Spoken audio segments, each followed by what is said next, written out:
Assalamualaikum warahmatullahi wabarakatuh. Alhamdulillah wassalatu wassalamu ala Rasulillah wa ala alihi wa sahbihi wa man tabi'a hudah ma ba'd. Allahumma yassir lana umurana Allahumma yassir lana syu'unana Allahumma barik lana fi ahlina wa ashiratina wa da'watina wa amwalina ya arhamar rahimin. Sallallahu alaihi wasallam Muhammad wa ala alihi wa sahbihi wasallam. Alhamdulillahirabbil alamin. Sahabat-sahabat sekalian, Bapak Ibu sekalian dimanapun berada, sebagai pembuka konsultasi syariah kita malam ini, kita akan menjelaskan tentang fikih prioritas, di mana pada pertemuan mendatang kita akan bahas satu persatu kaidah dan rumus fikih prioritas. Nah, sebelum kita membahas kaidah-kaidah beserta rumus-rumusnya di kesempatan mendatang, kita akan memulainya dengan muqaddimah tentang apa itu fikih prioritas. Nah, dalam bahasa Arab, dalam istilah maqasid dikenal dengan fikih aulawiyat. Fikih aulawiyat. Nah, namanya juga aula. Jadi memilih pilihan yang terbaik.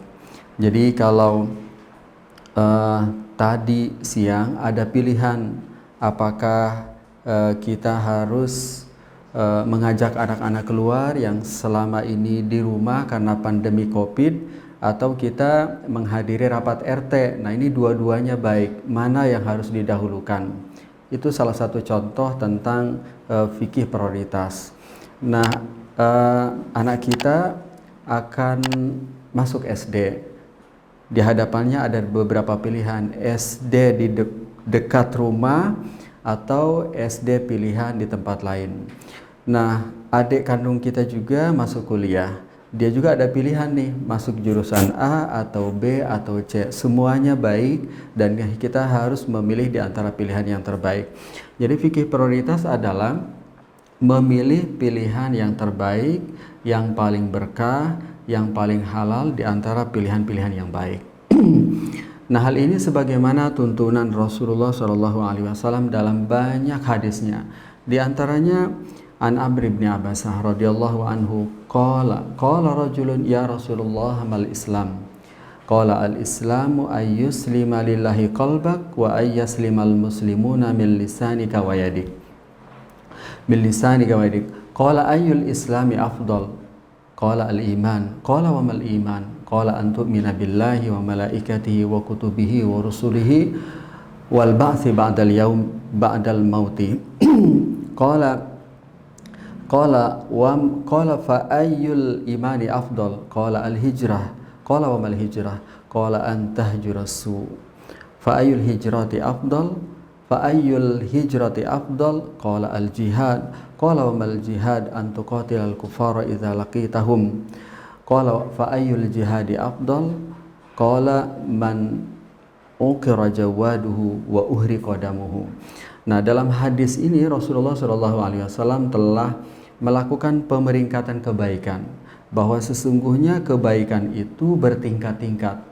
Dan dalam hadis ini bagaimana para sahabat itu dipentingkan untuk memastikan bahwa yang ia lakukan itu bukan sekedar baik tetapi terbaik. Nah, lihat percakapan antara sahabat dan Rasulullah. Para sahabat bertanya, apa itu Islam? Dijawab oleh Rasulullah bahwa Islam itu adalah apabila hatimu berserah diri, apabila tetangga dan mitramu tidak merasakan kejelekan dari anggota tubuhmu. Nah, para sahabat langsung bertanya lagi, Islam yang paling afdal apa? Kata Rasulullah, iman. Sahabat bertanya, iman itu apa? Beriman kepada Allah, kepada malaikat, kepada kitab, kepada rasul, kepada hari akhir. Nah, iman yang paling afdal apa? Iman yang paling afdal adalah hijrah. Hijrah itu apa? Hijrah itu engkau memerangi kekafiran, kekufuran, kemunafikan, kepapaan dan sejenisnya. Nah, hijrah yang jihad yang paling afdal apa? Yang paling afdal adalah syahadah, bersimbah darah di medan peperangan. Jadi kebaikan di tingkat dasar ini Islam, kemudian di atasnya ada iman, di atasnya ada hijrah, di atas hijrah ada jihad, di atas jihad adalah syahadah. Nah, ini menunjukkan tentang kebaikan itu bertingkat-tingkat levelnya, dan kita diminta oleh Allah melalui lisan Rasulnya untuk memastikan bahwa aktivitas kita, di mana kita bekerja, rumah kita di mana, tempat sekolah anak-anak ini di mana, kuliah kita ini kuliah apa, di mana kita berbelanja, terus hari ini kita beli mobil atau tidak, di mana kita harus bermitra. Nah, pilihan-pilihan itu walaupun semuanya adalah pilihan-pilihan baik, pastikan bahwa pilihan kita ini pilihan yang paling berkah, paling halal, paling bermanfaat. Kenapa? Dari sisi filosofi, dari sisi logika, realita. Karena apa? Karena waktu kita ini sangat terbatas, sementara ekspektasi, keinginan, mimpi kita ini tak terbatas. Nah, oleh karena itu, untuk mendekatkan antara keinginan kita dengan kemampuan dan waktu kita yang terbatas, maka memilih pilihan yang lebih baik, lebih berkah, itu menjadi keniscayaan. Nah, demikian Bapak Ibu sekalian mukadimah tentang fikih prioritas, dan kita akan lanjutkan dalam pertemuan pekan datang tentang fikih muwazanah, dan setelahnya rumus-rumus untuk memilih ini dulu baru itu dulu baru ini, sebagaimana yang saya telah kupas dalam buku saya